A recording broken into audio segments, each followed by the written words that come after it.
Hi friends, మనం ప్రెసిడెంట్లో ఇప్పటిదాకా impeachment, manner of elections మరియు కౌన్సిల్ ఆఫ్ మినిస్టర్స్ ఉండే రిలేషన్షిప్ కానీ అండ్ ప్రెసిడెంట్కి ఉండే జ్యుడిషియల్ పవర్ కొన్ని చూసాము.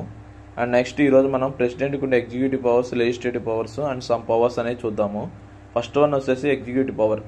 ఎగ్జిక్యూటివ్ పవర్ అనేది ప్రెసిడెంట్కి ఆర్టికల్ 53లో మనకి పొందుపరచబడింది. ఈ ఆర్టికల్ 53లో ప్రెసిడెంట్ ఎవరినైనా అపాయింట్మెంట్ చేయొచ్చు, ఎవరినైనా రిమూవ్ చేసే అధికారం అనేది ఉంది. ఇది ఎగ్జిక్యూటివ్ పవర్ కింద వస్తాయి. మరియు లెజిస్లేటివ్ పవర్స్ అనేది చూసుకుంటే మనకి ఫర్ సపోజ్ ఒక బిల్ అనేది పాస్ చేశారు పార్లమెంట్ పాస్ చేసింది. ఆ బిల్లుకి అసెంట్ కావాలి, అంటే సిగ్నేచర్ కావాలి.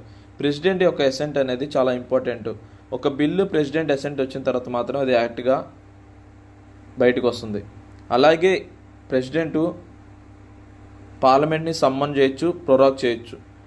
ప్రెసిడెంట్ ఎన్ని మంత్స్ వరకు సమ్మన్ కానీ ప్రొరాగ్ అనేది చేయొచ్చు అంటే మినిమం 6 months వరకు మాత్రమే సమ్మన్ కానీ ప్రొరాగ్ కానీ చేయగలుగుతారు. మరియు లోక్సభ అనేది ప్రెసిడెంట్ కౌన్సిల్ ఆఫ్ మినిస్టర్స్ ఒక అడ్వైస్ ప్రకారము దాన్ని డిజాల్వ్ చేసే అధికారం కూడా కలిగి ఉంటాడు. మరియు ప్రెసిడెంట్ 12 మంది రాజ్యసభ మెంబర్స్ని నామినేట్ చేసే 12 మంది రాజ్యసభ మెంబర్స్ని కూడా అపాయింట్మెంట్ చేసే అధికారం ఉంటుంది. మనకి ప్రెసిడెంట్ ఆర్టికల్ 86(1)లో ప్రెసిడెంట్ అనే అతను పార్లమెంట్ జాయింట్ సిట్టింగ్ అనేది జరిగిద్ది అంటారు. బట్ రియాలిటీగా దాన్ని జాయింట్ సిట్టింగ్ అని అనరు, దాన్ని only assembly together of parliament అని మాత్రమే అంటారు. జాయింట్ సిట్టింగ్ అనేది ఎప్పుడు అంటారంటే వెన్ ద ప్రిసైడింగ్ ఆఫీసర్ అనేవాళ్ళు ఎప్పుడు ఆ హౌస్లో ఉంటారో అప్పుడు దాన్ని జాయింట్ సిట్టింగ్ అంటారు. ఈ జాయింట్ సిట్టింగ్ అనేది ఎప్పుడు యూజ్ చేస్తారంటే ఓన్లీ ఎప్పుడైతే ఒక ఆర్డినరీ బిల్లు మీద డెడ్ లాక్ అనేది ఉంటుందో అప్పుడు మాత్రమే జాయింట్ సిట్టింగ్ అనేది యూజ్ చేస్తారు. మరియు ప్రెసిడెంట్ ఎవ్రీ న్యూగా ఫామ్ అయిన లోక్సభ మరియు ప్రతి ఇయర్లో ఫస్ట్ సెక్షన్ ఆఫ్ లోక్సభని స్పెషల్ అడ్రస్ అనేది చేస్తారు. ప్రెసిడెంట్ స్పెషల్ అడ్రస్ ఇచ్చిన తర్వాత మాత్రమే ఏ బిల్స్ కానీ ఏవైనా కానీ పాస్ చేయడానికి వీలవుతుంది. మరియు ప్రెసిడెంట్ ఎప్పుడైతే పార్లమెంటు సెక్షన్లో ఉండదో అప్పుడు ఆర్డినెన్స్ ఆర్టికల్ 123 ప్రకారం ఆర్డినెన్స్ని తను ఆమోదించవచ్చు.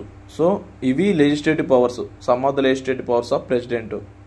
సో మనం నెక్స్ట్ ఎమర్జెన్సీ పవర్స్ చూసుకుంటే ప్రెసిడెంట్కి ఆర్టికల్ 352, ఆర్టికల్ 356, 360 ఏవైతే 352 national emergency, 356 state emergency, financial emergency అనేది ఆర్టికల్ 360. ఈ ఎమర్జెన్సీని ప్రొక్లెయిమ్ చేసే అధికారము ప్రెసిడెంట్కి ఉంటుంది. మరియు మిలిటరీ పవర్స్ చూసుకుంటే ప్రెసిడెంట్ అనే అతను సుప్రీం కమాండర్ ఆఫ్ ఆర్మ్డ్ ఫోర్స్కి సుప్రీం కమాండర్గా ఉంటారు.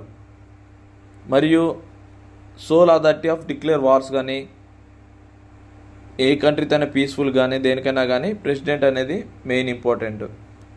సో దీంతోపాటు డిప్లొమాటిక్ పవర్స్ చూసుకుంటే మనము ప్రెసిడెంట్ డిప్లొమాట్స్ని అంటే అంబాసిడర్స్ని అపాయింట్మెంట్ చేసే అధికారం కూడా కలిగి ఉంటాడు.